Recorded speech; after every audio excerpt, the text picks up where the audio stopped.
Good morning, shareholders. On behalf of the Board of Directors, I have great pleasure in welcoming you to the 4th Annual General Meeting of Hitachi Energy India Limited, which is being held through audio video conference. I understand from the General Counsel and Company Secretary that the requisite quorum is present, and therefore I now call the meeting to order. We will now begin with the proceedings of this 4th Annual General Meeting. We are participating in this meeting from our registered office campus in Bengaluru. I am pleased to be here along with the other directors who are present in person and Mr. Mukesh Bhutani, who is attending this meeting through video conference from Singapore Hitachi Energy office. Let me begin with my introduction. I'm Achim Michael Braun, Chairman and Non-Executive Director of the company. I am also a member of the Nomination, Remuneration, CSR and Stakeholder Relationship Committee of the company.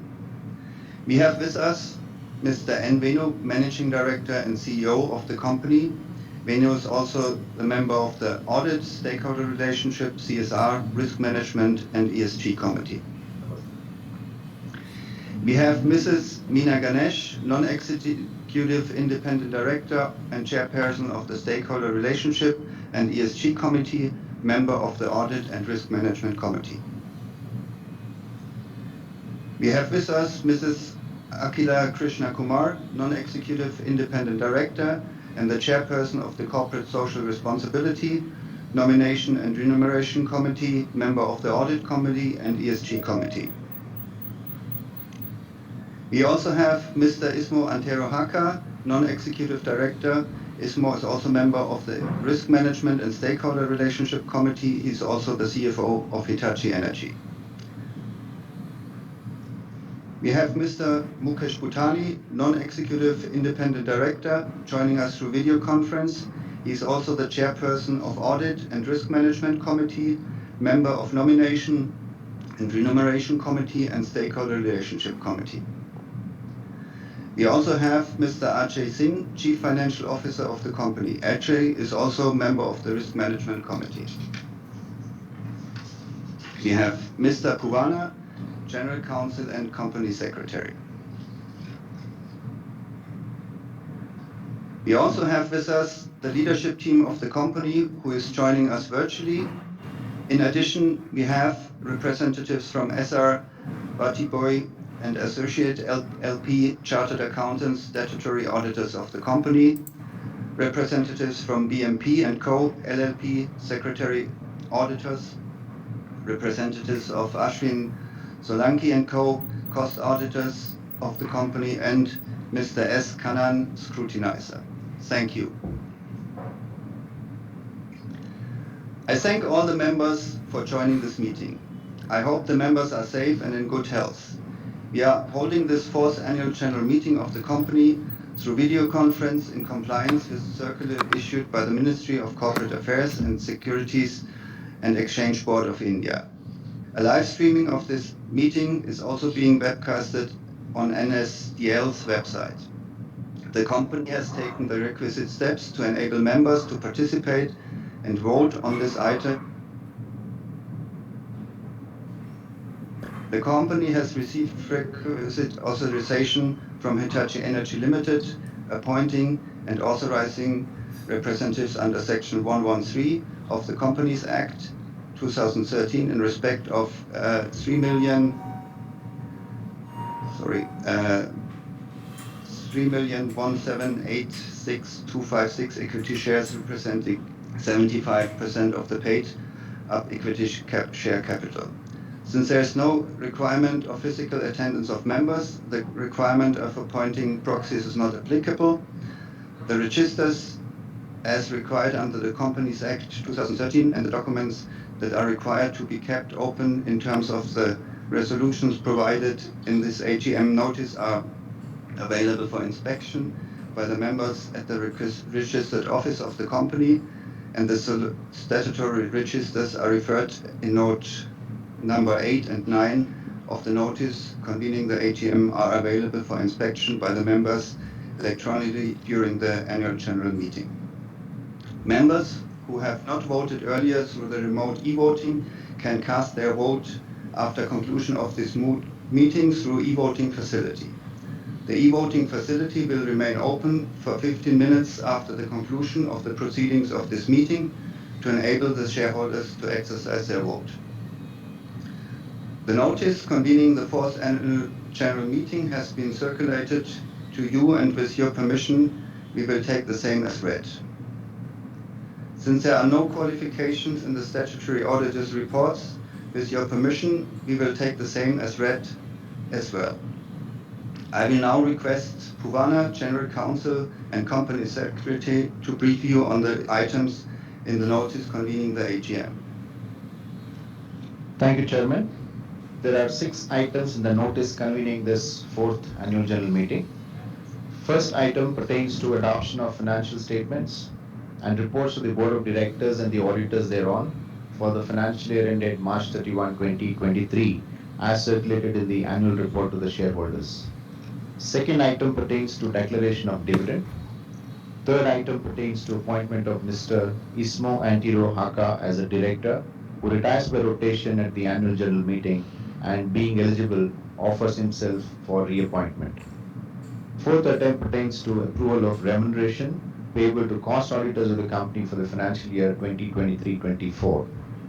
Fifth item pertains to increase in the borrowing limits of the company under Clause C, subsection 1, section 180 of Companies Act 2013.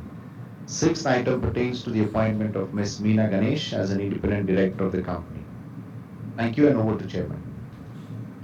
Thank you, Puvana. Ladies and gentlemen, I welcome you to the 4th annual general meeting of Hitachi Energy India Limited. I'm glad that we are meeting again in far better times than that we experienced in the last couple of years. I would be taking you through our overall performance for the last 12 months from April 2022 to March 2023. I will provide an overview of the year's key developments, a summary of our operating environment, and my outlook on India's power and energy markets. Following which, N. Venu, Managing Director and CEO, will share his insight on our India strategy, performance, and key highlights. The fiscal year 2022-2023 was a forerunner of positive news for the Indian economy. With COVID-19 tapering off, there was a much-needed push generated in the economy. Consumer demand revival had positive trickle-down effects across sectors, and the Indian economy became the 5th largest economy in the world. But the year was not free of roadblocks and challenges.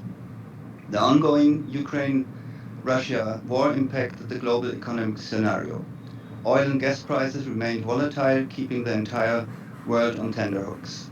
The pandemic included contraction of the global output, and various supply chain and logistical bottlenecks worsened the situation and caused governments to re-evaluate their dependency on just-in-time globalized supply chains, in some cases giving boosts to the rise of nearshoring or friendshoring. India faced multiple roadblocks of economic challenges, which recessionary tendencies in major advanced economies triggering monetary tightening, central banks responding with synchronized policy rates, hikes to curb inflation. While supply-side issues threw a spanner in the works, the domestic demand remained robust, providing the much-needed backing to the India economy. As India's vaccination drive for COVID, involving more than 2 billion doses, helped contain the spread of the pandemic, the government eased out the restrictions of the lockdown. Following this, the nation witnessed a steady flow of capital in the market, encouraged by the rising domestic demand. Also working in tandem, government and regulators leveraged the twin levers of macroeconomic policy, fiscal and monetary, to limit inflation. The Reserve Bank of India focused on reducing food inflation. At the same time, continued capital expenditure by the central government, which increased by 63.4% in the first 8 months of fiscal year 2022-23, was a significant growth driver of the Indian economy. Despite all the hurdles, India remained one of the fastest growing economies in fiscal year 2022-2023, outpacing some advanced economies. Reflecting this optimism, and in the vision for investing for future growth, the government, in its budget for 2022-2023, increased capital expenditure by 25%. Roads, railways, airports, ports, mass transportation, waterways, and logistic infrastructure were identified as crucial engines to drive the National Master Plan for Connectivity. To facilitate domestic manufacturing for the goal of 280 gigawatt of installed solar capacity by 2030, the government expanded its production-linked incentive scheme to include additional allocation for manufacturing of high-efficiency solar power modules. In keeping with the announcements of earlier budget and goals, the energy sector continued its momentum towards a sustainable and green future. Following its 2030 target of meeting half of the energy needs through renewable sources, the country added around 14 gigawatt of renewable energy capacity in fiscal year 2022-23. India continued to take concrete steps towards a green future and a sustainable environment with ambitious energy transition goals aligned with the Paris Agreement. The year 2022-23 marked as an important milestone in India's energy journey as the government continued to pursue decarbonization and power reforms.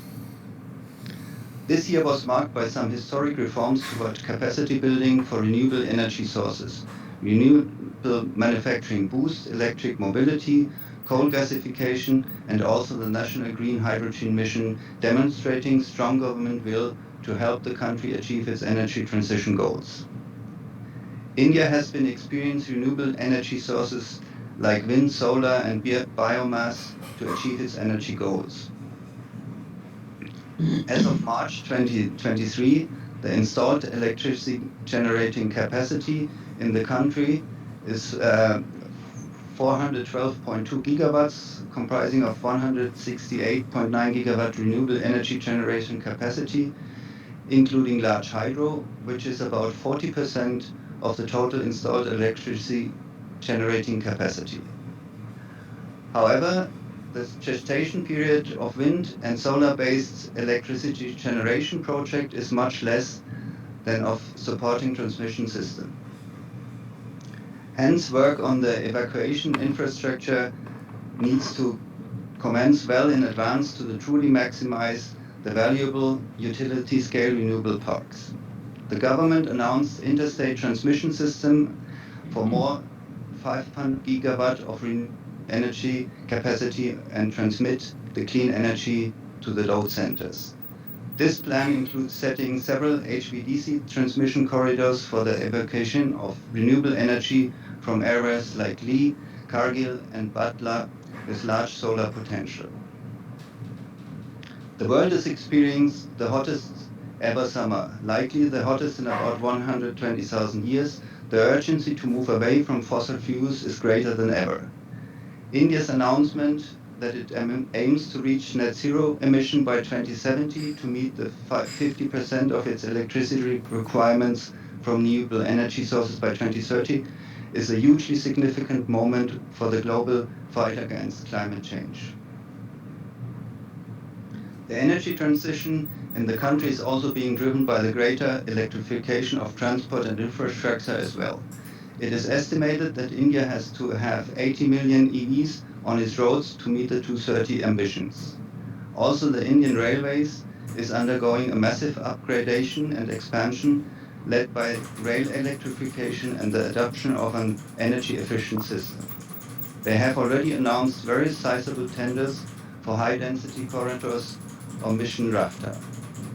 Your company has been a long-term partner of Indian Railways, as we see a significant opportunity here for our products and services. Furthermore, the data center market in India is expected to add 45 data centers spanning about 13 million square feet and 1.015 megawatt of IT capacities over the next 3 years. Your company provides substations, GIS, automation, and dry transformer solution for data centers. Your company is proud to be contributing to the country's growth story by bringing industry-leading experience, deep domain knowledge, and a pioneering technologies that support stakeholders with accelerating the global energy transition. As innovation-based R&D is key to our company's differentiation in the market, the activities are carried out in the global R&D and technology centers, as well as R&D embedded in the local business, leveraging local competence for creating social, environmental, and economic value. Your company is focused on advancing the world's energy system, making it more sustainable, flexible, and secure. Our society needs an involved power system with electricity as the backbone. By 2050, we will need to transfer 3 times more electrical energy than today, 80% of which is expected to be from fossil-free sources. For this, the power system needs to be transformed and at unprecedented speed. And we can achieve this only in collaboration with our customers and other partners to deliver and support a sustainable energy future through continuous innovation of technologies, systems, and equipment. Under the stewardship of Enveno and his management team, your company is well positioned to help accelerate these fundamental changes with the purpose-driven growth encompassed in our 2030 plan. Starting with recognizing and reiterating safety, integrity, and quality as our license to operate, the plan rests on 3 pillars. Firstly, the focus will be on the company's core business, strengthen our leadership position, and continue to deliver on the high order backlog in line with customer and partner commitments, hence securing and accelerating earnings and cash growth. Secondly, our company will focus on growing its digital and service, expanding at the edge of the energy system. The agenda is to tap into the largest installed base in the country and leverage the market growth momentum to accelerate continued profitable growth and scaling of identified synergies. Your company aims to deliver greater value across the entire value chain for our customers, from strategic planning to performance partner through the life cycle of plan, build, operate, and maintain. Finally, our company will continue to drive innovation and synergies with customers and Hitachi Group companies and find new partnerships to accelerate growth. While continuing to deliver to traditional customers like utilities, growth in core businesses will be linked to the high growth segments outlined in our strategy: solar, wind, HVDC, data centers, and rail, along with using the levers of service and exports. The before mentioned largest installed base in India gives us a good market for leveraging service portfolios across digitalized classic services, advanced service, and servitized solutions. Similar for our exports, with our growing manufacturing footprint, a quarter of our orders this year are export-led, and we will focus on building on this trend. Under the stellar leadership of Enveno and his management team, your company is making timely progress with its portfolio that is strengthening, expanding, and evolving the power system. The business is focusing on continued localization of its global product portfolio, building local capabilities and products, as well as creating new jobs. We are continuously evaluating the energy and demand landscape and the necessary steps we must take to keep ourselves relevant to deliver cutting-edge solutions to our customers in India and around the world.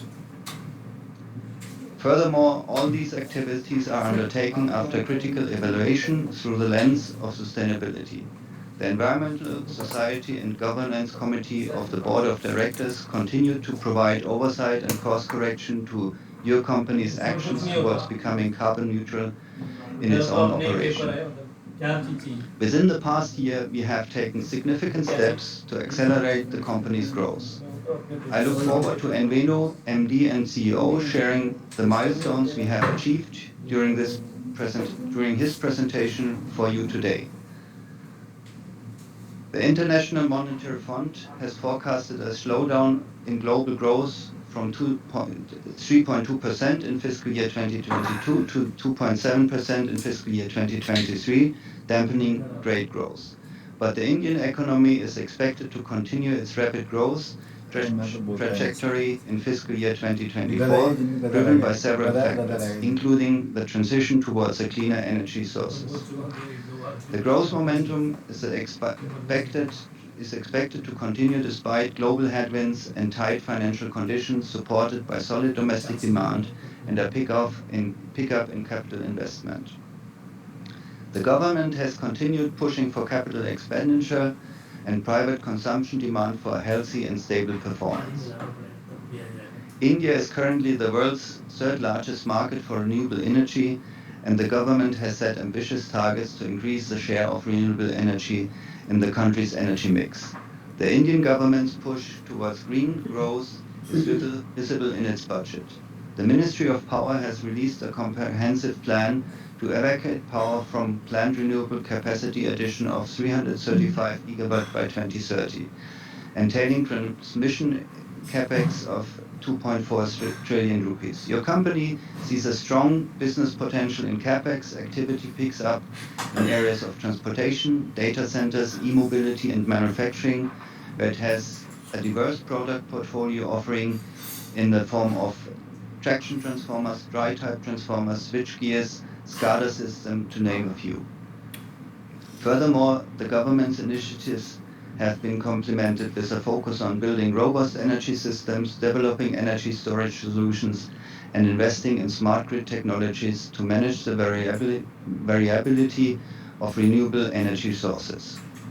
As a leading player in the high voltage market in India, the country's focus on renewable grid integration, data centers, transport, e-mobility, and HVDC, which are also our high growth markets, is expected to support your companies favorably.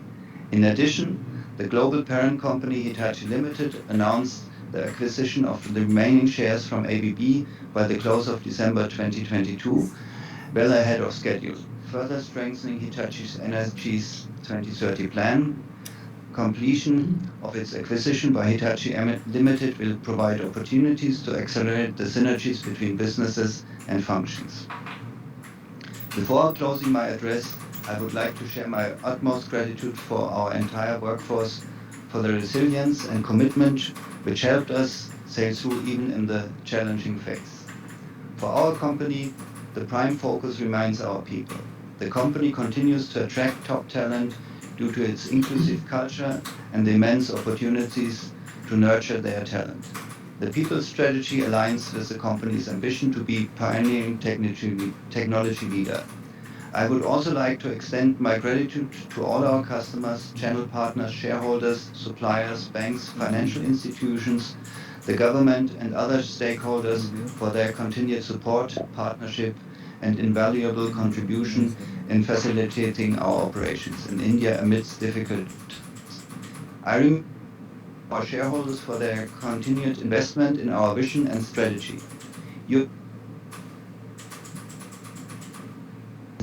Of our efforts and ambition. In conclusion, on behalf of the entire board and all shareholders, I acknowledge and commend the dedication and commitment of N. Venu, CEO and MD, the management team, and all employees of the company who stayed committed to the bigger goal and made us who we are. Their efforts, which have helped improve the quality of lives of millions, have also been recognized by the industry through various awards and recognitions collected throughout the year for technology and operational leadership. Together, we can advance a sustainable energy future for all. Thank you. Over to you, Menu. Thank you, Chairman. Good morning, everyone. Welcome to the 4th Annual General Meeting of Hitachi Energy India Limited. In its 77th year of independence, India has strengthened its position as the 5th largest economy in the world and is balancing economic and environmental values as it leads the way for energy transition. Last week, the RBI projected that the GDP will grow 6.5% for the current fiscal year. Despite the recent signs of inflation, the Apex Bank expects it to be under control for most of the year, paving the way for more economic activities. The same will have a positive impact across sectors and industries.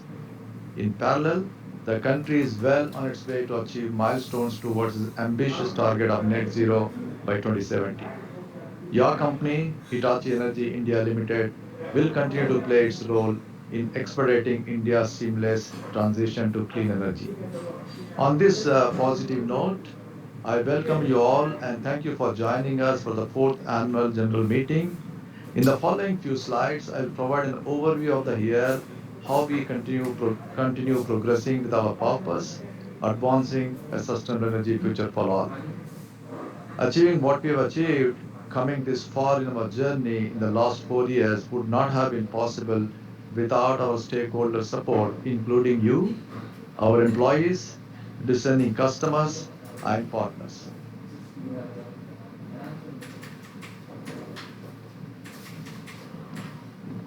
As you know, integrity and quality are our licenses to operate.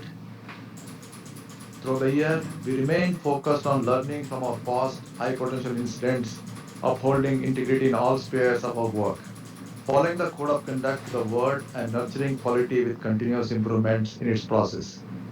Furthermore, we follow and implement Six Sigma methodologies to improve our business processes by reducing defects and errors and increasing overall quality and efficiency. You will be pleased to know that all employees in the company are qualified to varying degrees of Six Sigma, and this will translate to continuous improvement in quality and productivity. We have been proud to serve the country for the last 7 decades. Our expertise and advanced technologies make us a key growth partner in driving the sustainable energy transition in India, from providing quality power to all to making in India.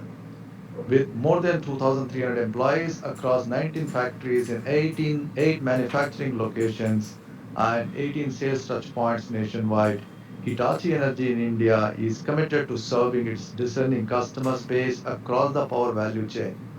We continue to focus on growing our digital and service segments. Our Energy Digital Experience Center in Bangalore and Energy Technology Experience Center in Maneja are helping us in achieving same. Today, more than 50% of HVDC links and 90% of metro rail service in the country use Hitachi Energy India technology. Spurring the green energy transition ahead of time, the world's first multi-terminal ultra-high voltage DC transmission link enabling power for 90 million people deploys our technology. And our solutions ensure reliable quality power to data centers, including 350 companies at one of the largest IT parks in India. In its 2030 carbon neutral goals, Hitachi Energy India has outlined a clear roadmap for its operations in the country.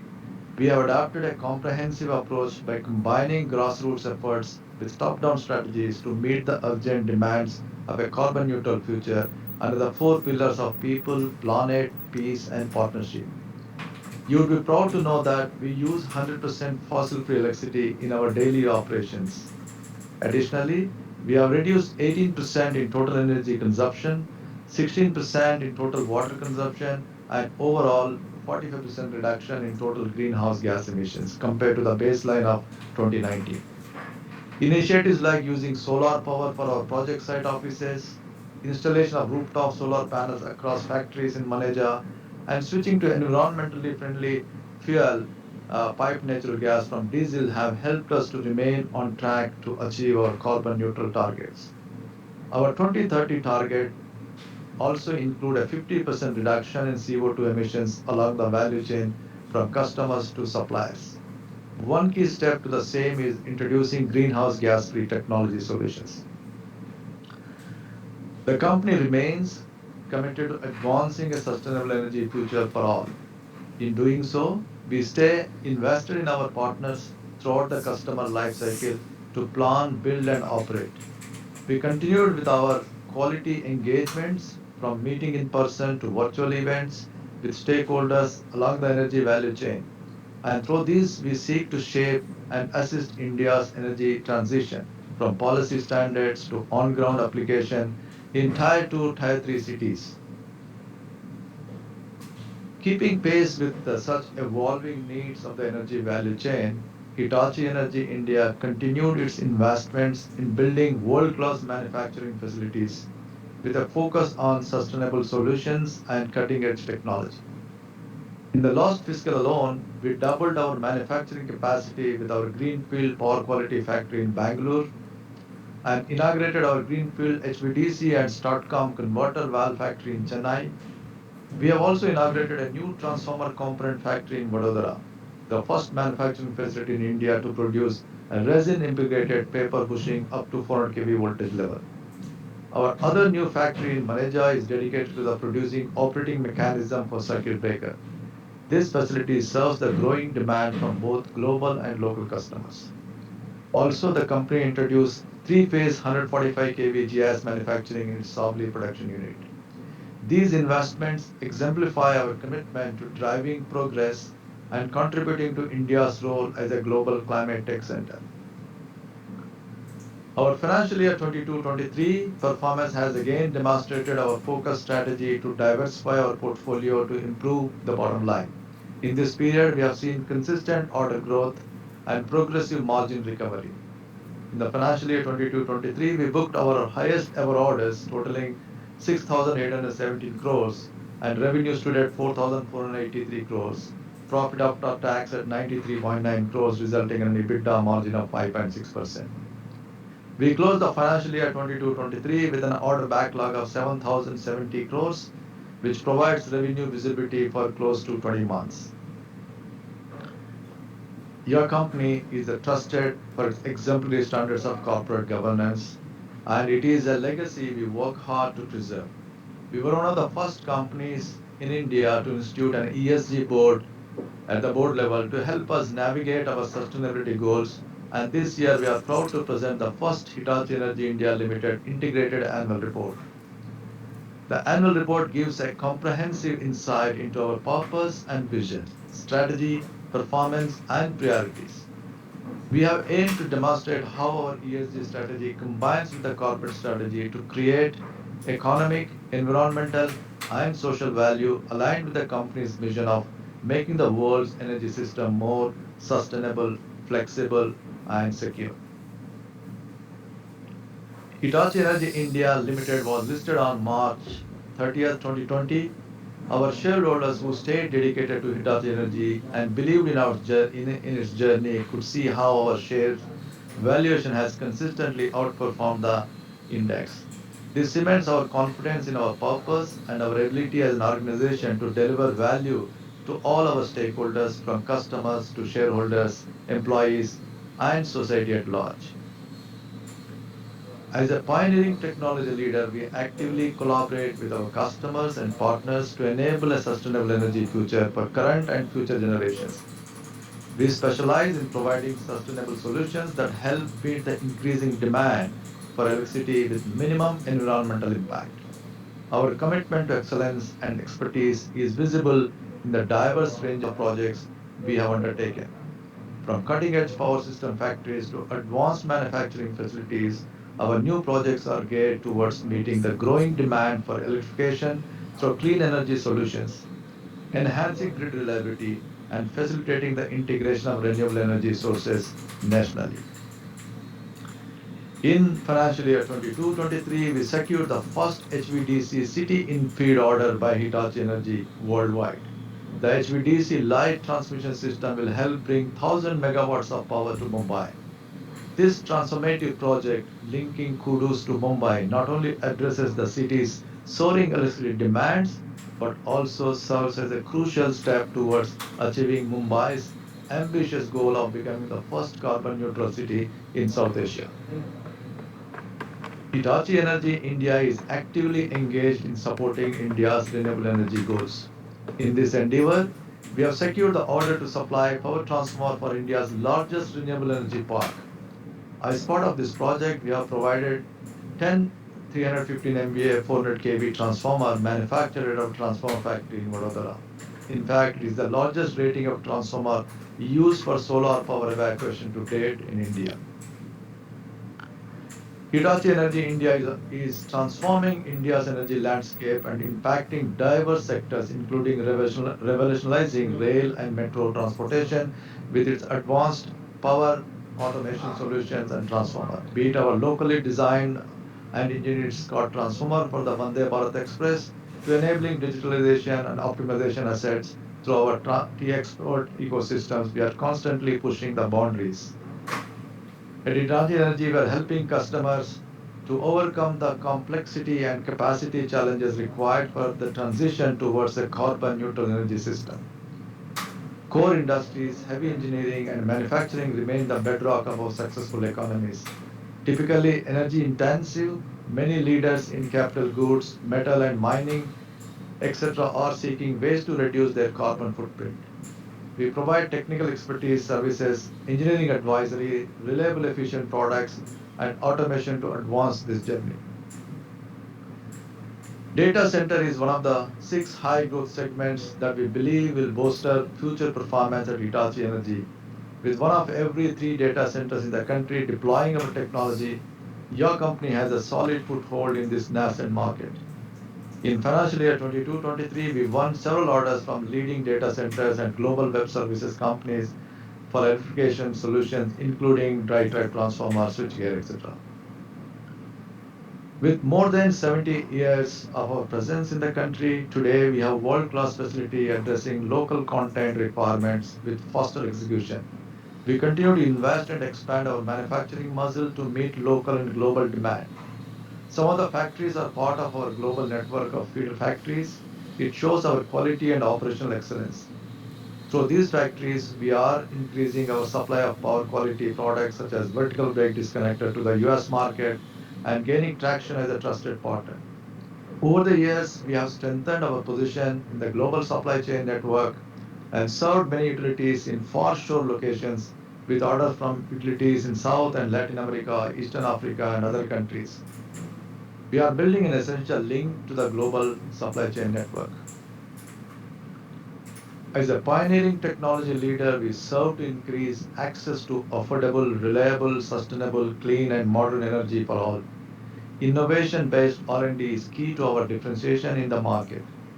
The activities carried out in the global R&D and technology centers and R&D embedded in our local businesses are leveraging local competence. Electricity will become the backbone of the future energy system. By 2050, India will need to transfer 3 times more electrical energy than today, 80% of which is expected to be from the fossil resources. Towards realizing this, we are collaborating with customers and partners as the net zero challenge is bigger than one company, one team, and one individual. Thus, trusted partnership and collaborations are essential for finding solutions for our present and future energy needs. These solutions have to be addressed from life cycle perspective while managing environmental impact. It means looking beyond the environmental impact of our operations, including our supply chain, the use of its products, and end of their lives.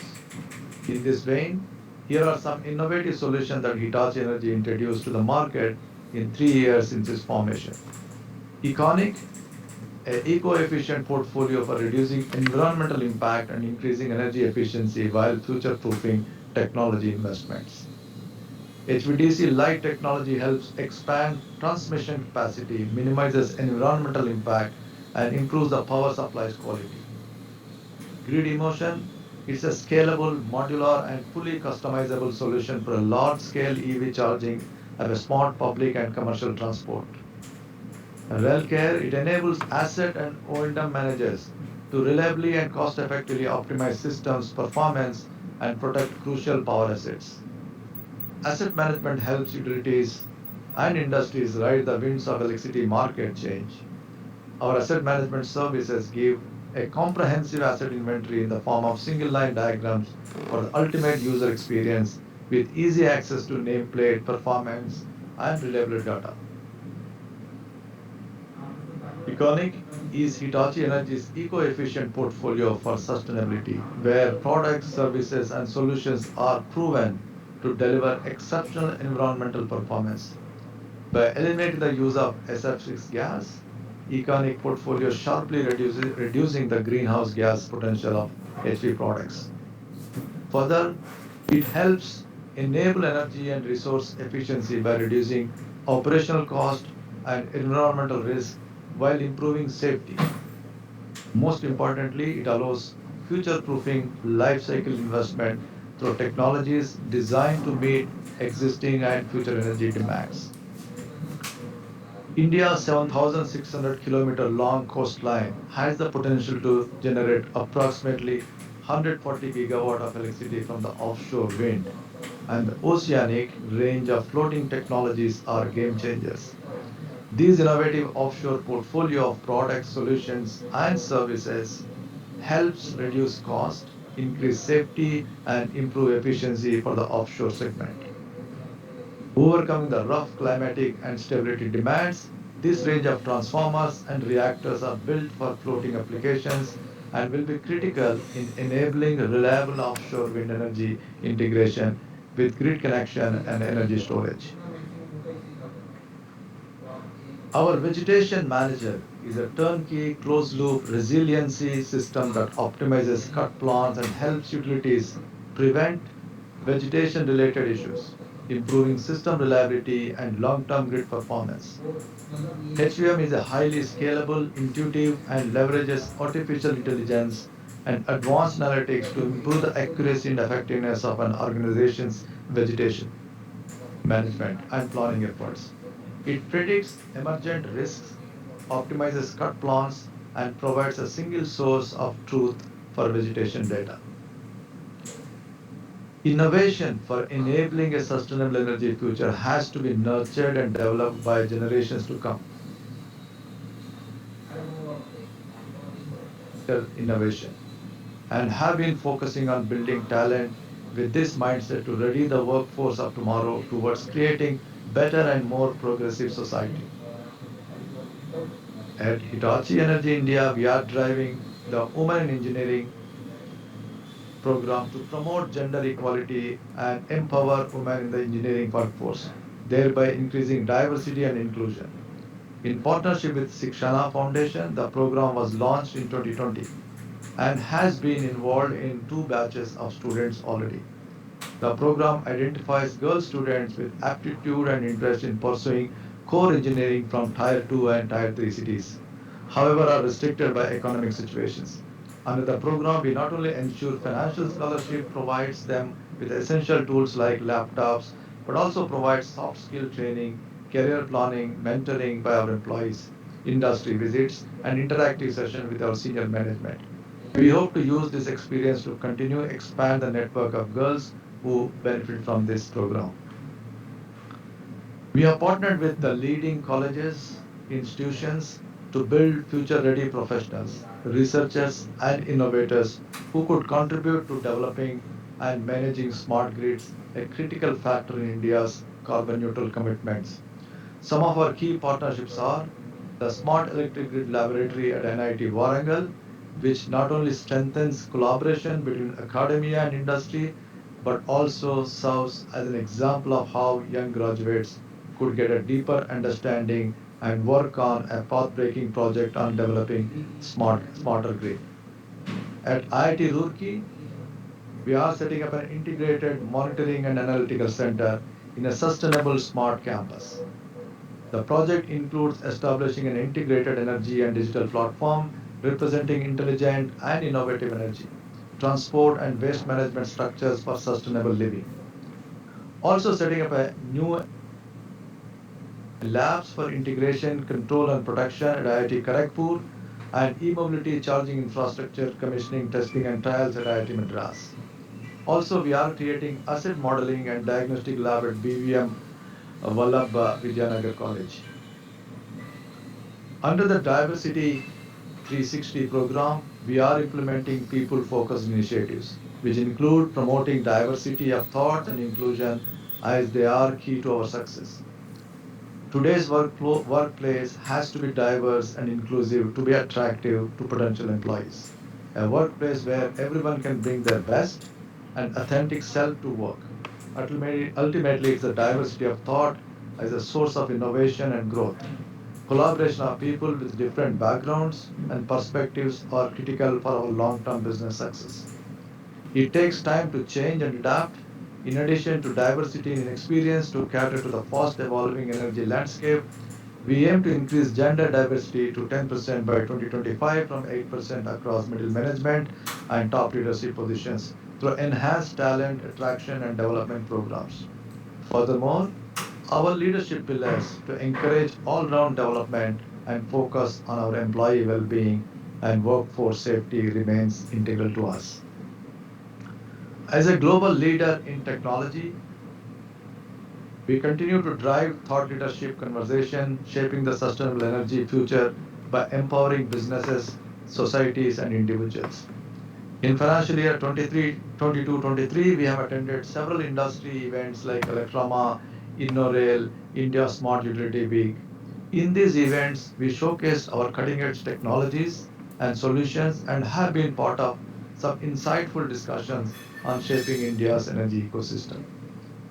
We also received many awards from industry bodies. We won the prestigious Golden Peacock Award for our exemplary corporate governance practices and were identified among the most trusted brands of India for delivering exceptional products and services.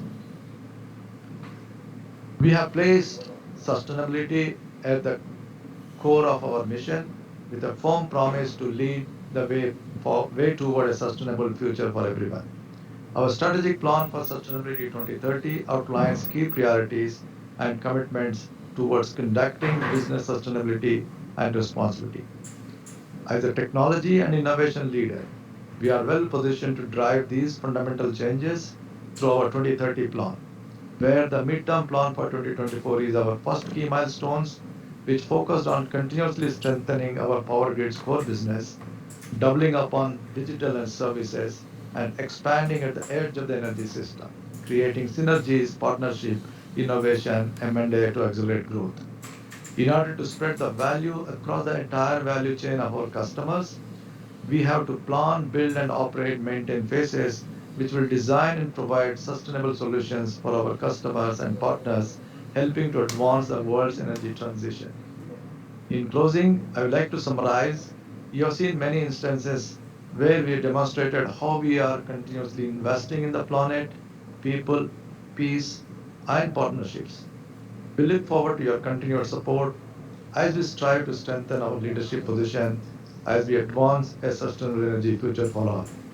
Thank you very much, ladies and gentlemen. With this, now I hand over back to the chairman. Thank you. Thank you, Venu.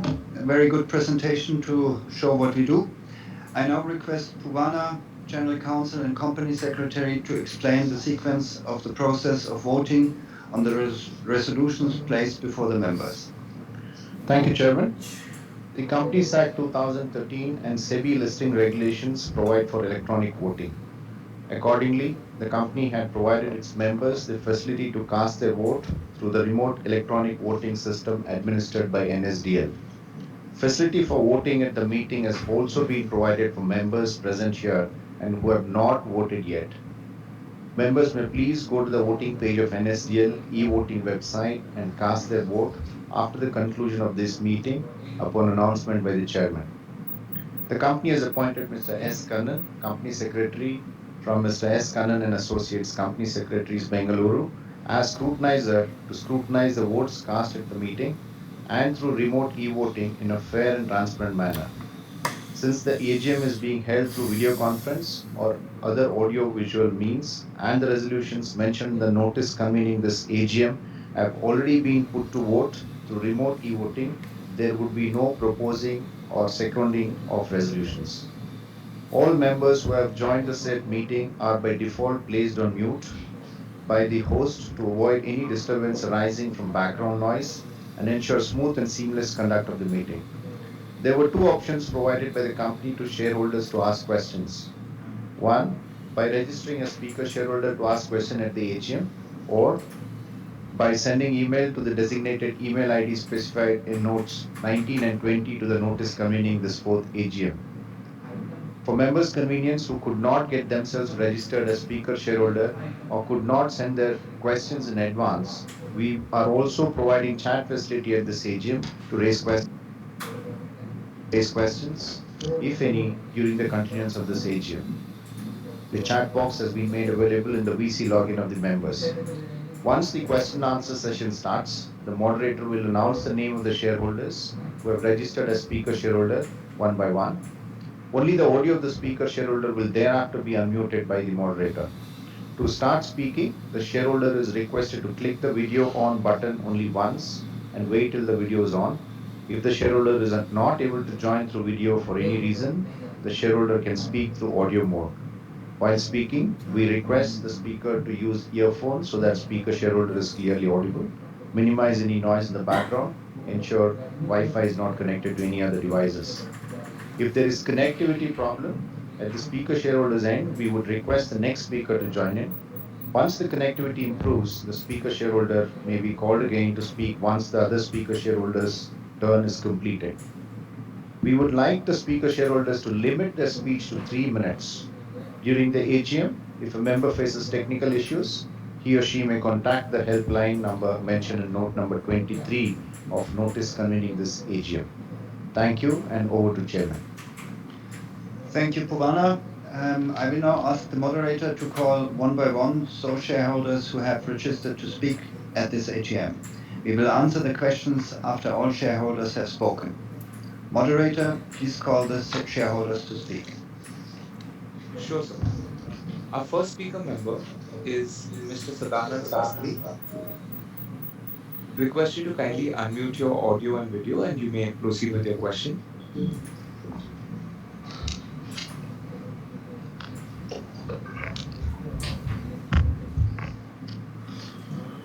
Mr. Sadanand Sastry, you may unmute your audio and video.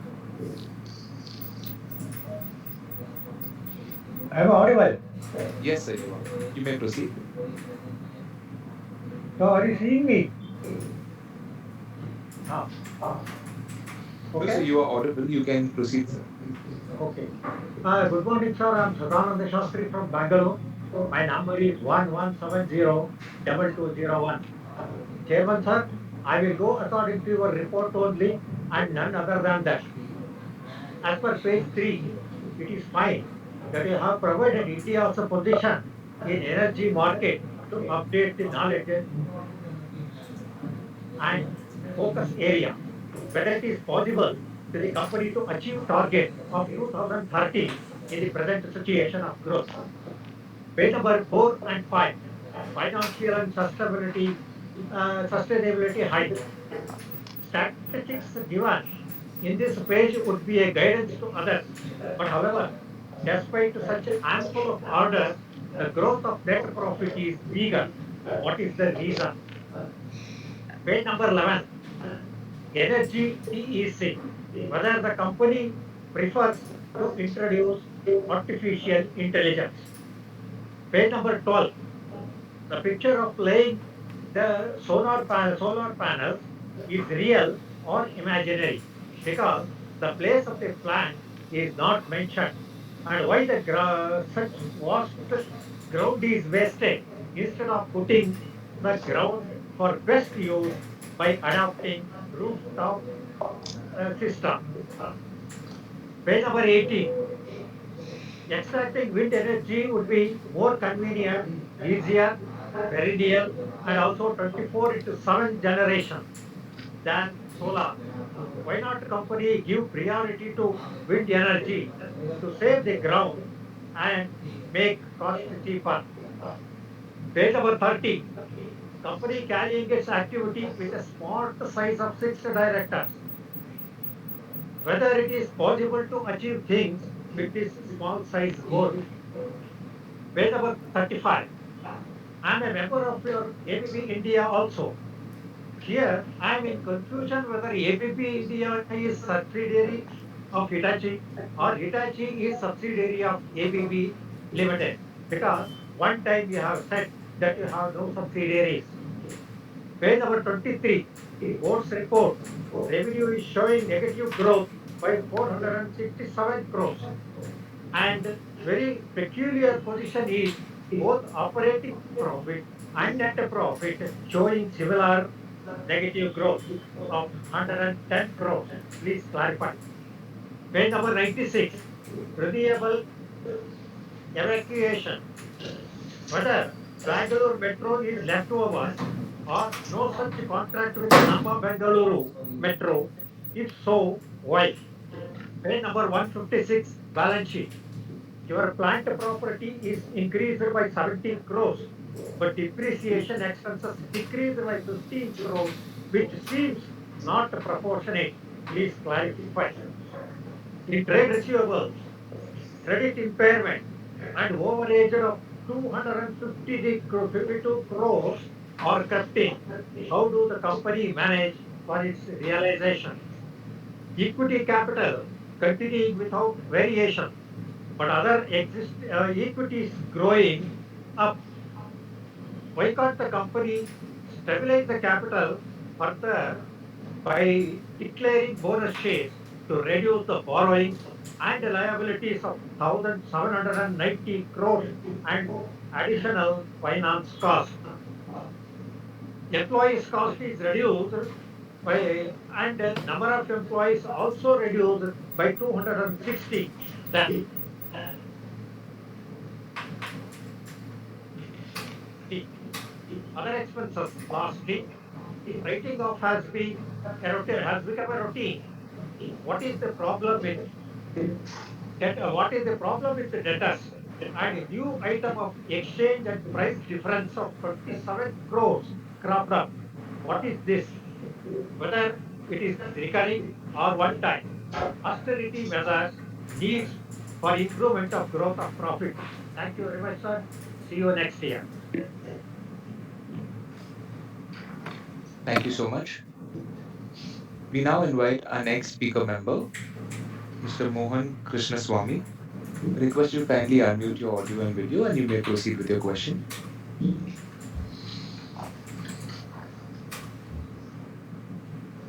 Yeah, am I audible? Yes, sir. You may proceed. First of all, thanks a lot for the excellent presentation, and a special thanks to the communications team at Hitachi Energy, headed obviously by the managing director, for excellent quarterly presentations and communications on ongoing basis by the head of communications also. Now, I'll just quickly run through my key questions. My first question is in terms of the size of investments which is expected in the renewable space between 2023 to 2030, which we speak of about 2.44 trillion. What is the split between high voltage, medium voltage, and low voltage segments? If you have some broad breakup, that will be useful. And Hitachi Energy's revenues are coming in largely from high voltage segment. Do we have any plans in future to enter medium and low voltage, given that we don't have any non-compete restrictions with ABB? And in terms of the competitive dynamics on high voltage segments in the power grid market in India, how are we placed? I believe globally Hitachi is a leader in Europe with a 45% market share, followed by Siemens and GE. So how are we placed in India? And lastly, on the HVDC segment, given the synchronized investments expected globally, does Hitachi Energy India see any significant potential for exports in that particular segment in the future years? And one more question, which is that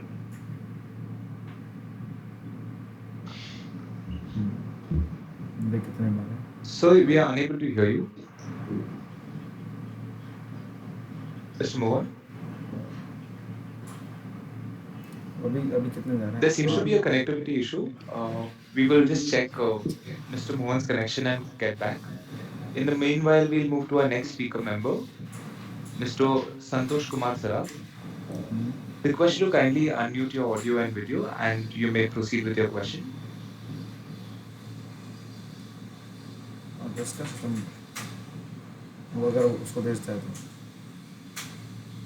Mr. Santosh Kumar Saraf?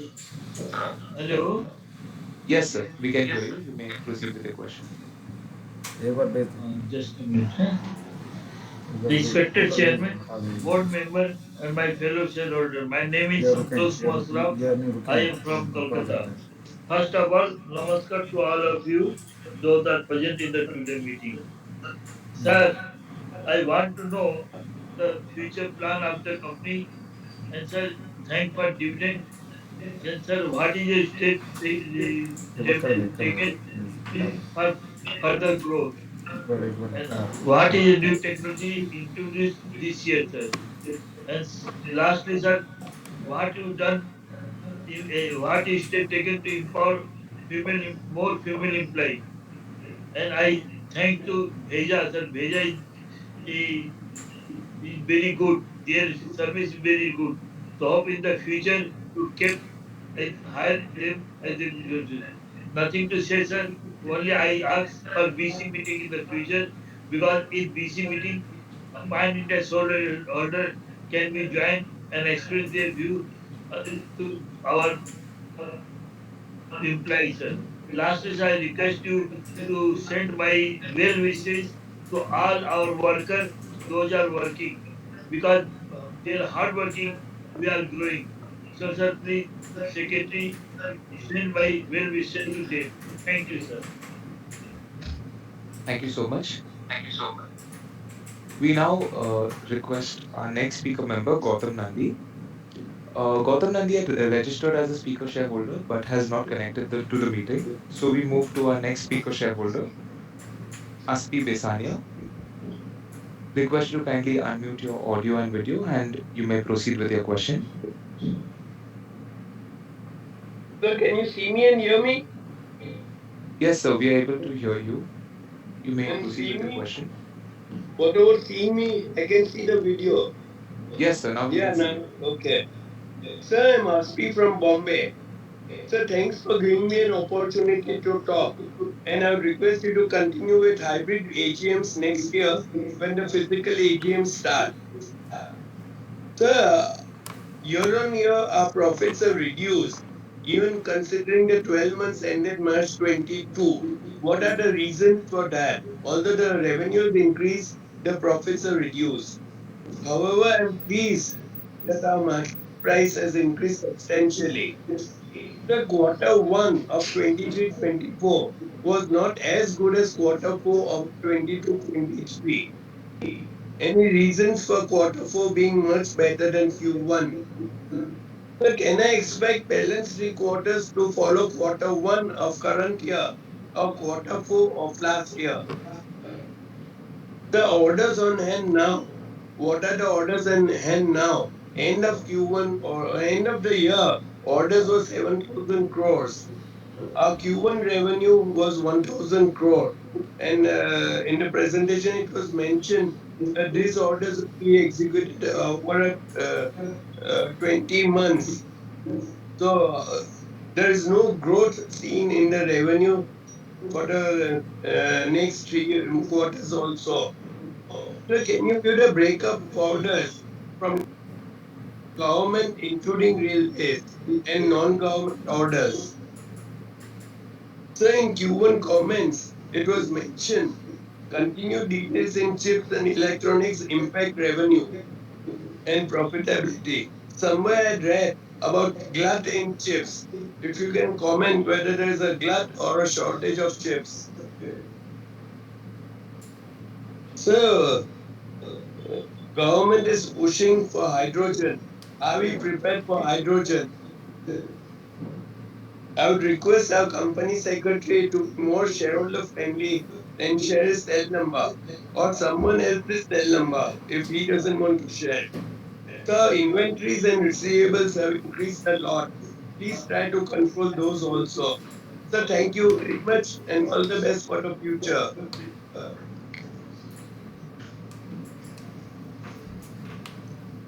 Thank you. Thank you so much. We now move to our next speaker member, Mr. Jaideep Bakshi. Request you to kindly unmute your audio and video and you may proceed with your question.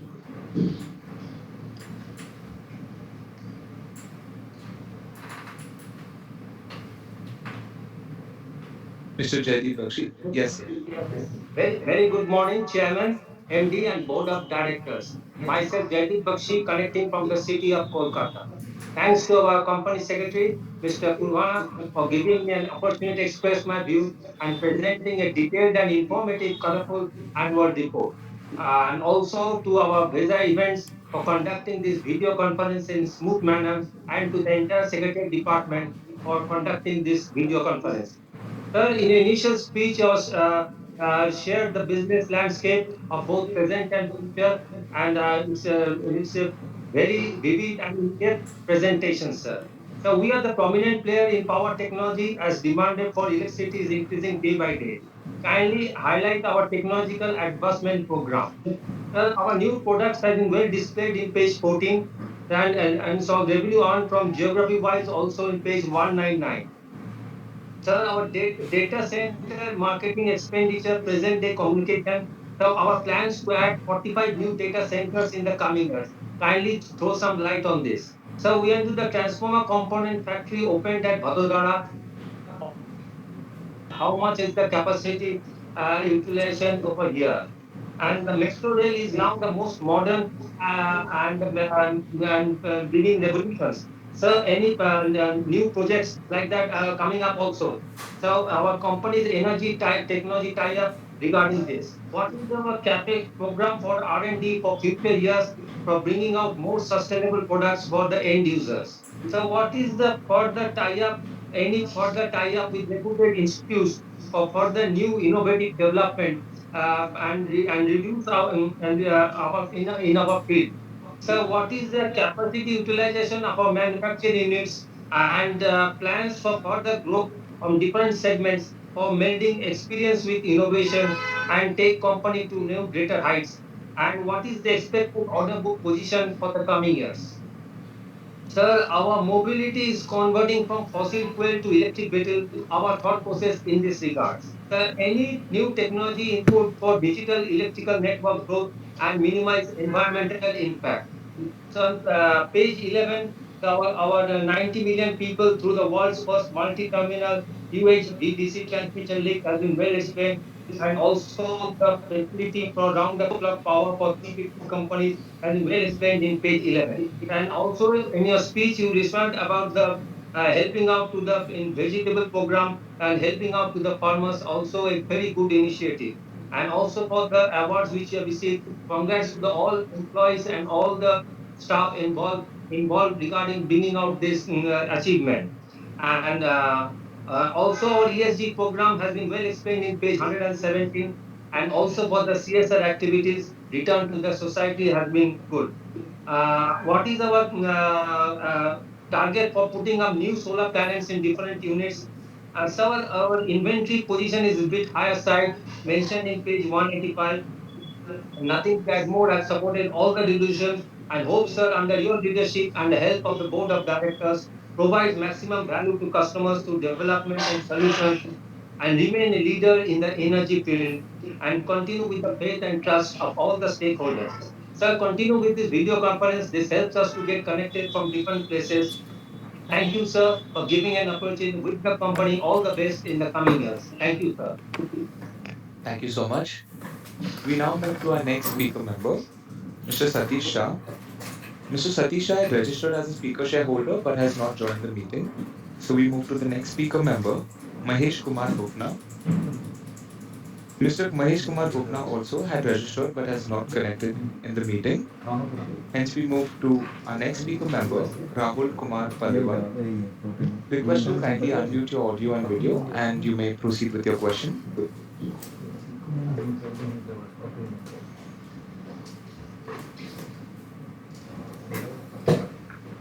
Mr. Rahul Paliwal, could you unmute your audio and video?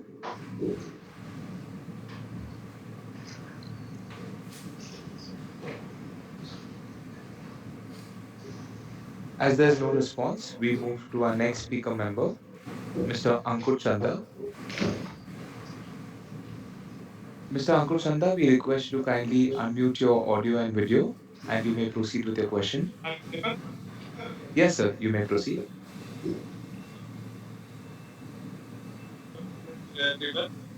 Sir, I just want to say that. Sorry? Sir, I just want to say that corporate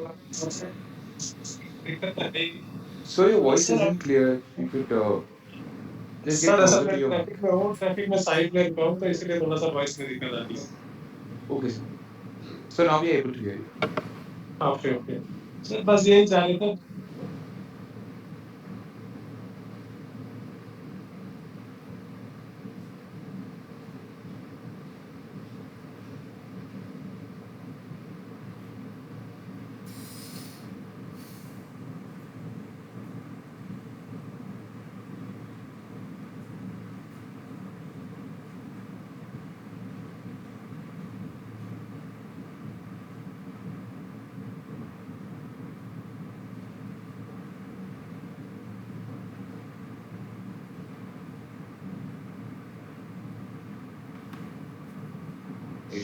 Over to you, sir.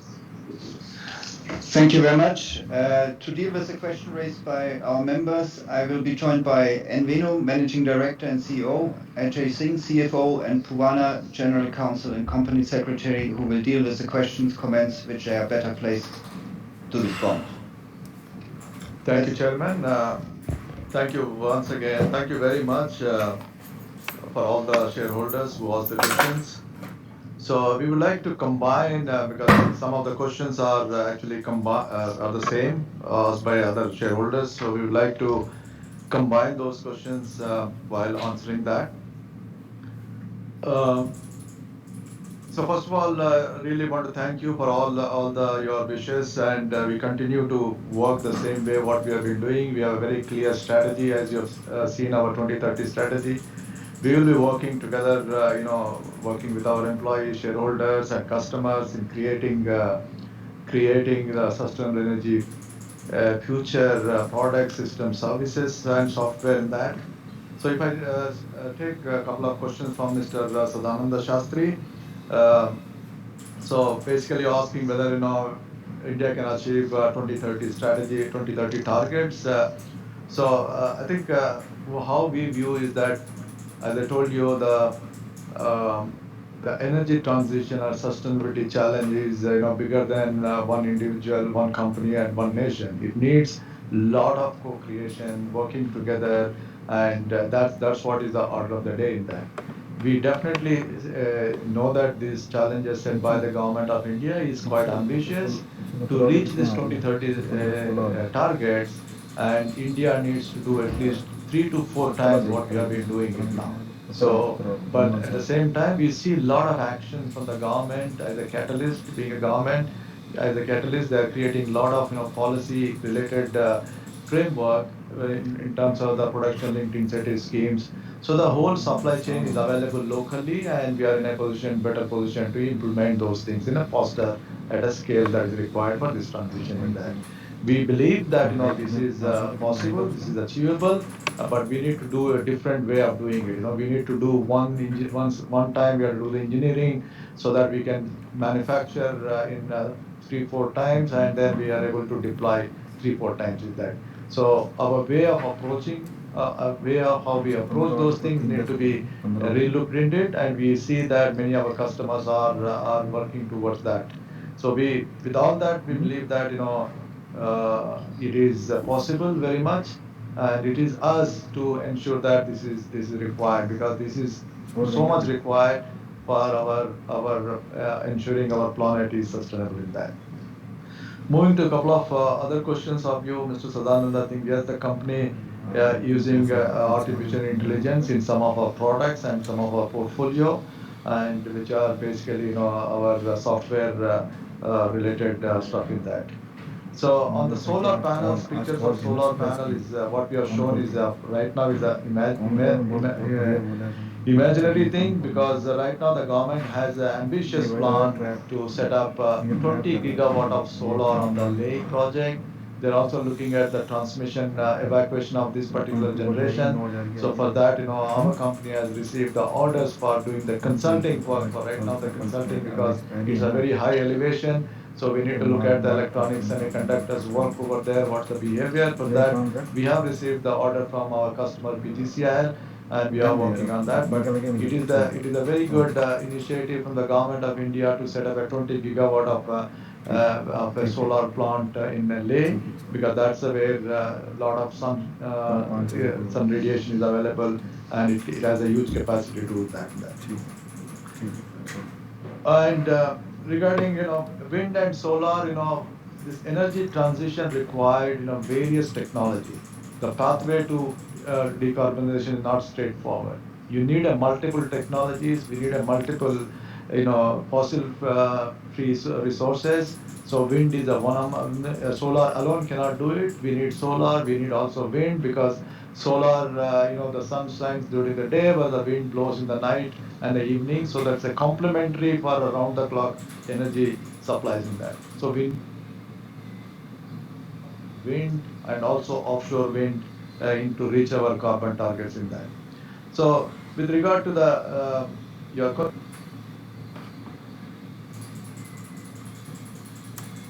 good board with 50% of the independent directors with a rich experience from different fields, and we believe that for the size of our company is right now, we believe it's an adequate in that. And another question about subsidiary of ABB India, we have told previously also that Hitachi has bought ABB Power Grids division, and now last year they acquired the remaining 25% also. So Hitachi Energy is 100% subsidiary of Hitachi Group now. So our ownership lies with the Hitachi. So we have already come out of ABB's ownership way back in 2020 in that. So we are working under Hitachi's ownership. So all our plants, all our manufacturing plants, all our technology related labs and our IP engineering centers are all moved as part of Hitachi Energies in that. So I would also ask our CFO Ajay to talk about a little bit of a balance sheets thing, why our trade receivables are gone up, and why our depreciation is higher, and those are the things in that. And regarding the net profit, we have been consistently saying that the last year our net profits, despite our revenue growth, our net profit has impacted is primarily because of the shortage of the semiconductors in one of our businesses, grid automation. We use a lot of chips, electronic chips and semiconductors. So there has been a huge shortage. As you know, it's a global challenge. And due to that, our revenue has impacted and consequently our margins in that. But we are now seeing signs of improvement. We are still not over yet. Still there are challenges in that, but definitely we're seeing some progress on that. The company has taken several initiatives in not only reaching out to the top or layers of the organization of these chip and manufacturing companies, and also working on various alternative supplies, and also including redesign of some of our components, etc., to mitigate that problem. So it has taken some time. It might take some more time, but what we believe is that we have a very strong position in this Indian market. We have a very strong order backlog, and our long-term demand drivers are intact in reaching our strategies in that. With that, Ajay, quickly, if you talk about some of the financial questions on the balance sheet. Thank you, Venu, and thank you, Mr. Sadanand, for the question. So I've noted a few questions regarding the balance sheet that was put up. So first question, if I remember correctly, we talked about the equity capital variation.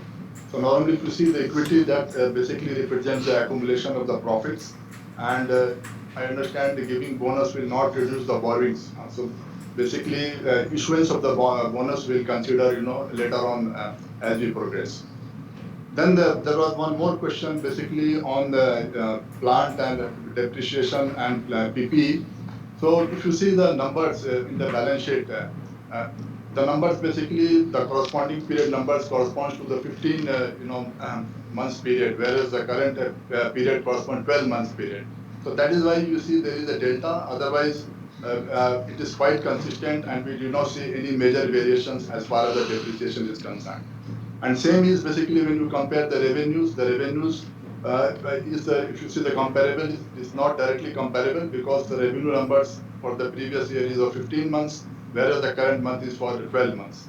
So the numbers is not comparable, and that is why you are able to see that there is a dip in the revenue. But if you extrapolate and see and there is a growth in the revenues. And also last year the revenues, uh, that is further not comparable because last year we got impacted by pandemic, so that also impacted the revenue down the line.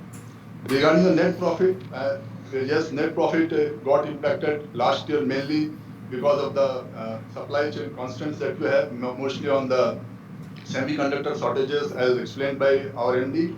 And then also last year there was a huge impact due to the commodity price impact and also on the forex impact that we had.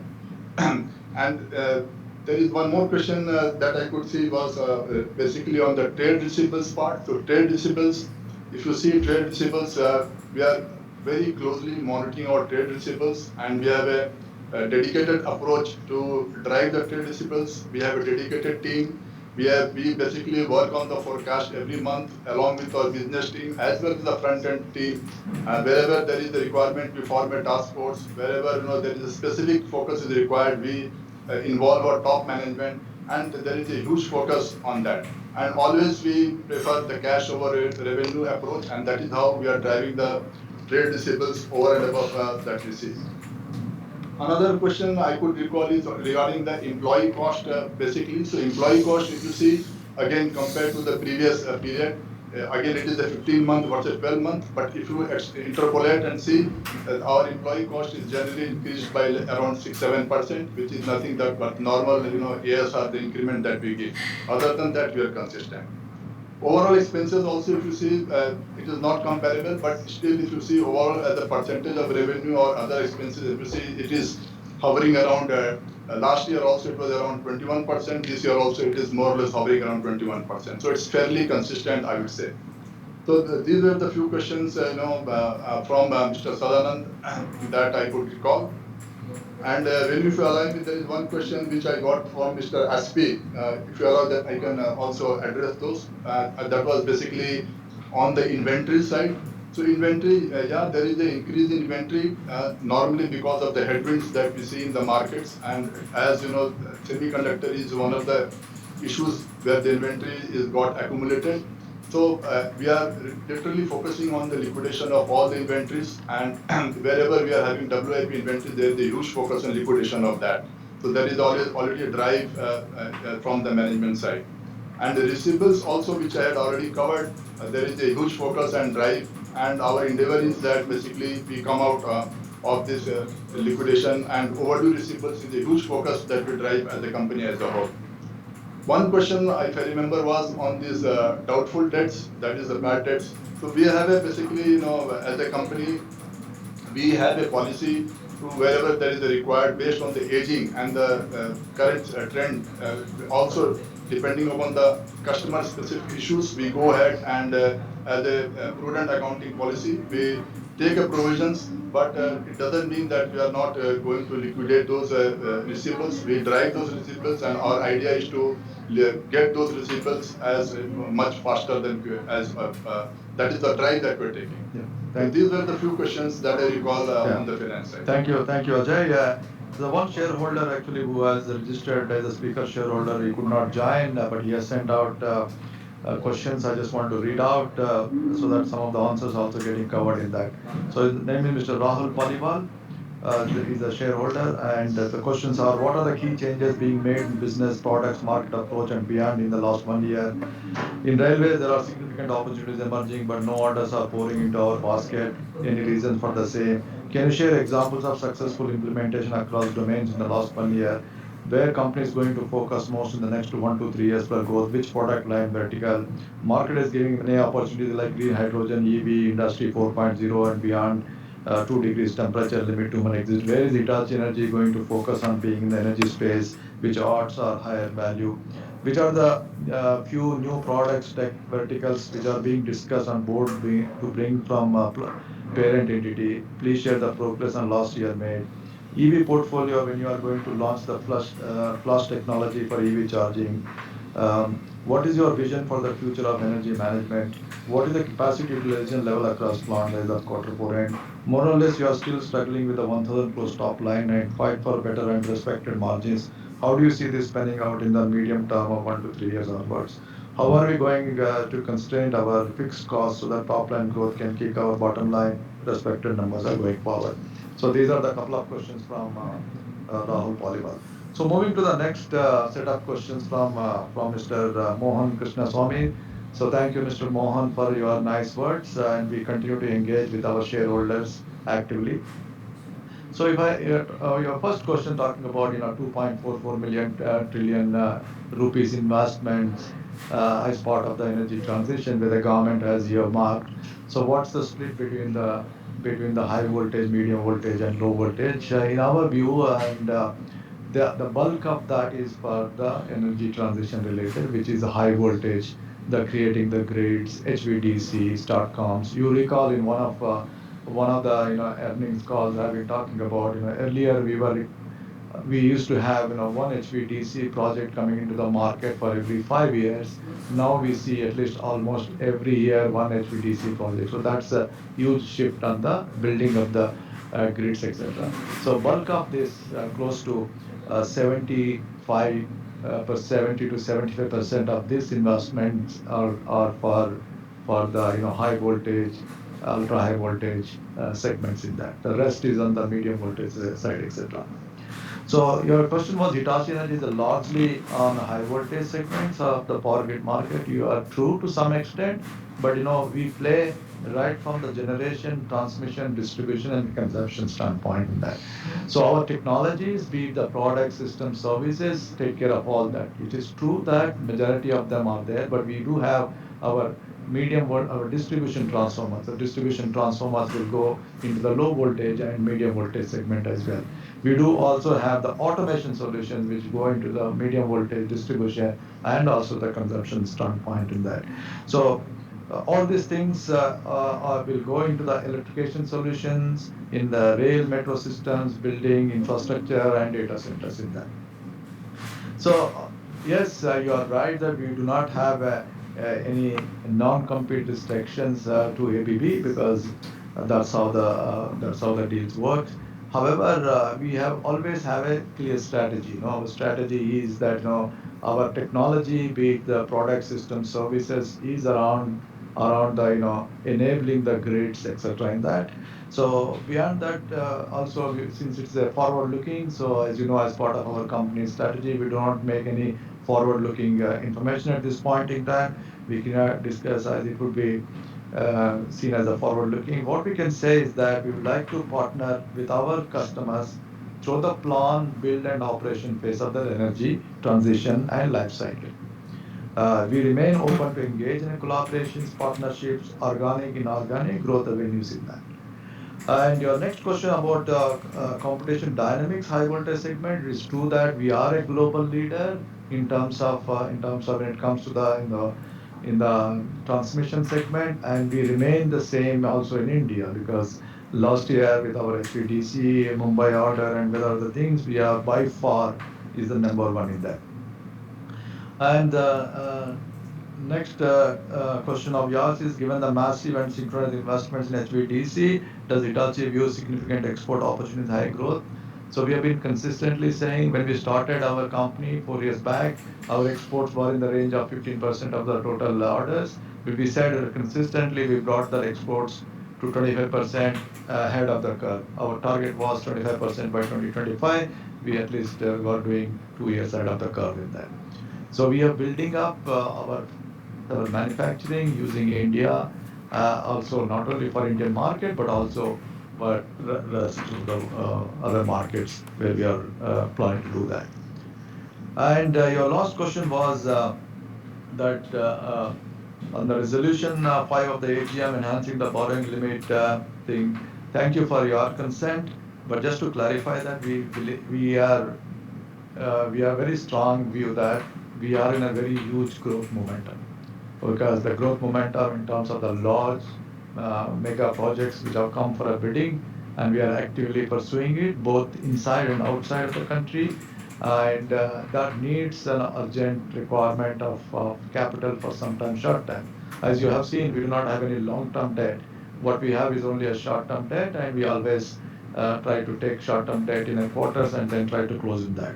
Our long-term aim is to be debt free over a period of time, but right now we carved out from ABB with a zero cash, and we are continuing to invest in our factories at the same time expanding and creating the new facilities with the same cash we are generating from operations in that. So this phase, we believe that we need a little bit of flexibility, and as a proactive step, with abundant caution, because it needs a lot of time line for getting approval from the board and from the shareholders, etc. So we have taken that ahead of the curve in that. So thank you very much, Mr. Mohan. Moving to the next set of questions.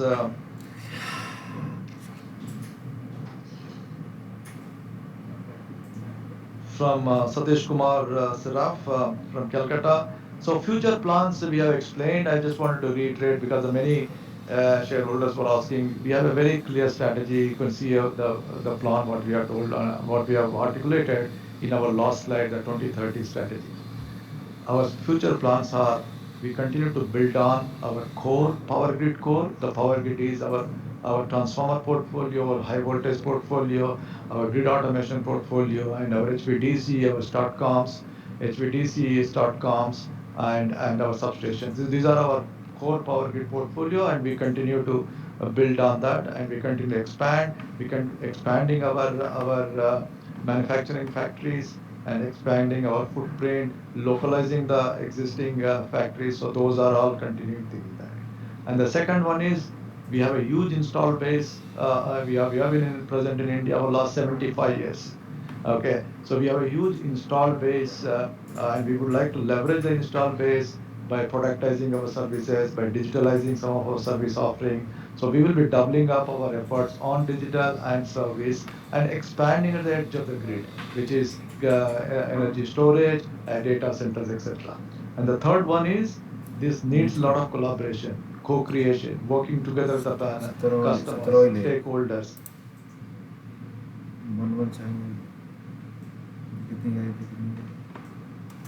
And we are driving the plan exactly in letter and spirit in that.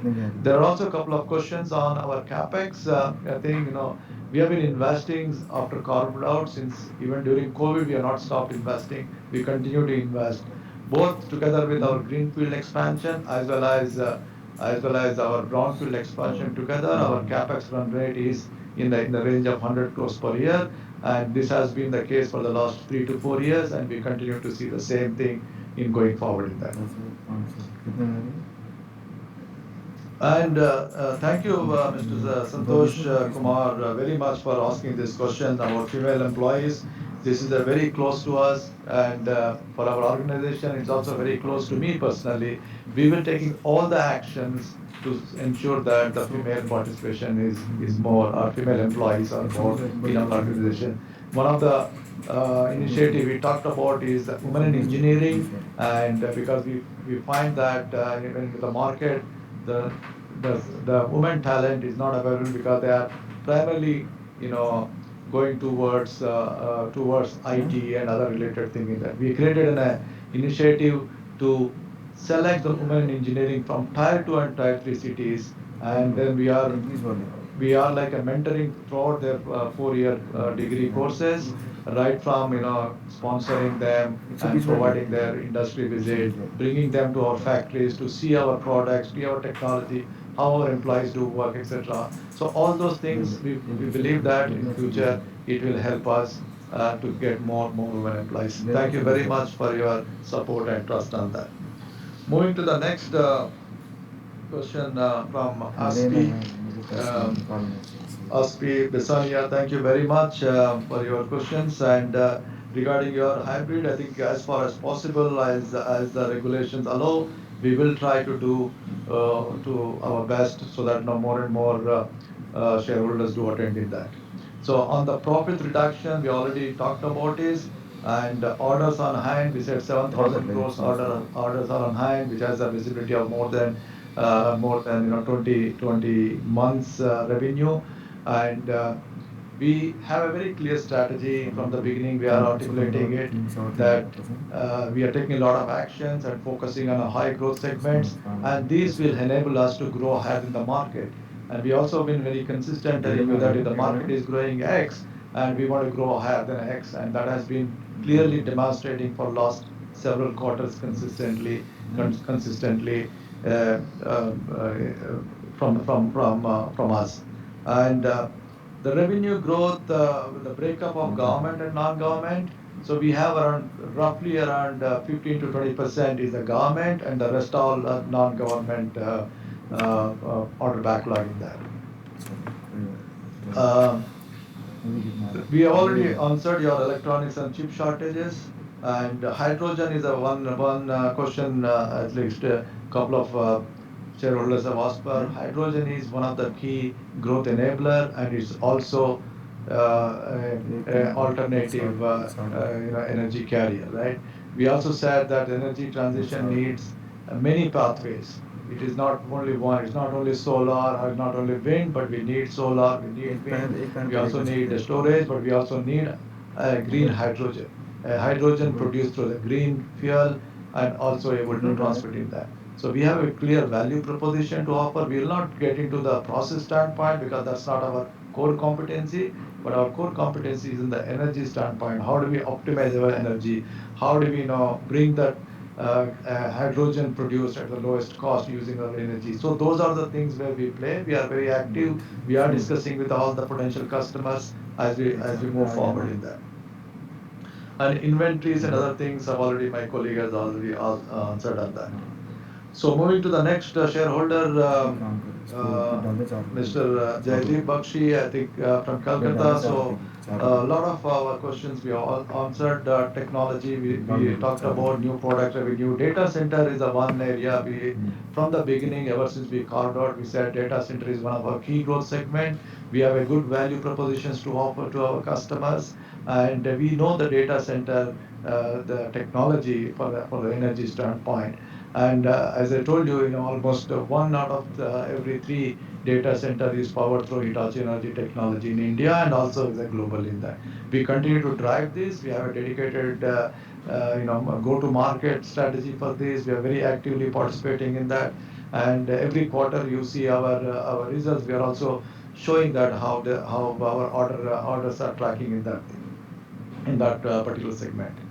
We talked about capex and the capacity utilization. It's varying from a product to product. In some of the capacities, we are almost full. In some lines, where we have a thing. We would take at a company level, we are in the range of 75 to 80% of our capacity utilization across the thing in that.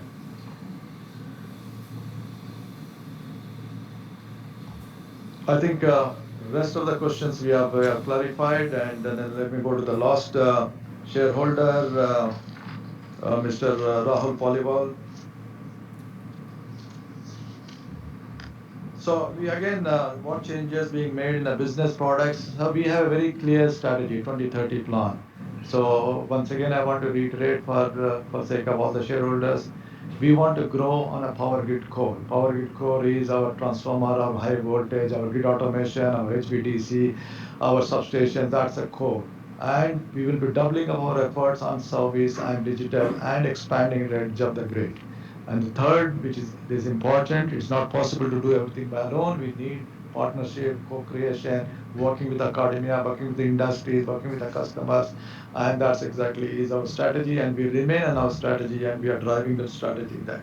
Railway has been one of our key growth area. We continue to get the orders. We have been consistently telling how many orders we are getting from CLW, DLW, and those are the things, and also the metro projects for various EPC, OEMs, and EPC customers. Hydrogen, we talked about electrical vehicle. As I told you, electrical vehicle charging infrastructure is one of our key growth driver. We don't want to be in the charging standalone chargers because that is more of a commoditized thing. Where we believe is that we have a chargers, and we know the technology of the grids, and we also know the technology of how we can be fast charge the thing. So we want to connect those things, and that's exactly our plan. While we speak, we have almost done the pilot in IIT Madras, and right now we are looking at localizing the technology which is required for the price point, and we will let you know once we are ready on that. And the new products verticals, we have already elaborated very clearly in our presentation. So please go through that, what are we are bringing it and announcing it as and when we are ready in that. So vision of a future energy management, I think we have a very clear vision. We are the first one probably in the industry to know this way back in 2016, where we believe that the future energy system, the power system of the future, where both IT and OT need to be integrated. We need more and more, products are going to be, the sustainable products, because that's exactly what we are working on that. Yeah, it'll not be same as SF6 gas filled breakers products, etc. We need more eco-efficient products need to be there. And the second one is a lot of semiconductors will go into the power systems, whether it is a battery energy chargers, whether it is HVDC, whether it is the STATCOMs, everything you name, the semiconductors is part of that in that.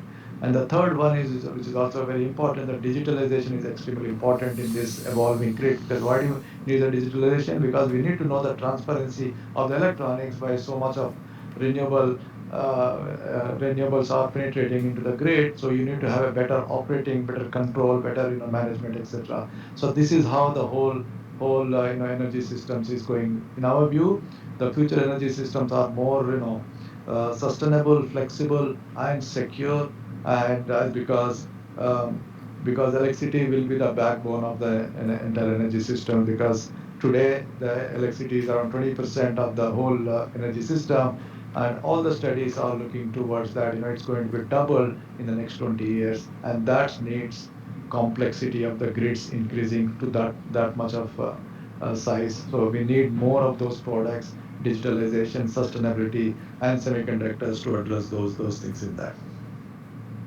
We talked about the capacity utilization, and your question on the 1,000 crores top line. We are stuck at the 1,000 crores top line. I just wanted to tell you that when we started 2021, our revenue was 3,652 crores, and last year 21-22 our revenues was 3,927 crores, of a growth of 8%. And 22-23 we have closed a revenue of 4,483, a growth of 14%. And if you take the 3 years, the growth of 11% in the revenue. In our view, I think the industry is not growing to that extent yet, and as we said, we want to grow higher in the market, which is clearly 11% growth of a CAGR revenue for the last 3 years is a very good reflection of our strategy working in place with all the customers. So with that, I think we have answered most of the questions. Ladies and gentlemen, thank you very much. With that, now I hand over to our chairman. Thank you, Venu. Thank you, Ajay, for answering the questions of our members. I thank our members for joining this meeting, for your interest in the company's operation, your interesting and informative questions, and your sharing of observations and comments made. We believe to have answered all the questions. In the event of any further questions, please feel free to send your questions to the designated Investor Help Desk email ID specified in the notice convening the AGM, and we will have your questions answered. I now authorize Mr. Puvana, General Counsel and Company Secretary, to conduct the voting procedure and subsequently declare the results. The e-voting facility will remain open for the next 15 minutes to enable members to cast their vote. The results would be announced within 2 working days after the conclusion of this meeting, and the same would be immediated to the stock exchanges and uploaded on the website of the company and at the registered office. I thank the shareholders for attending this meeting and for your continued support. I also thank the director and auditors for joining the meeting remotely, and certainly also the fellow directors here in our registered office for joining us here. With your consent, I now conclude the meeting, and I would like to ask all our members to stay safe and healthy, and look forward to see you next year again. Thank you very much and goodbye.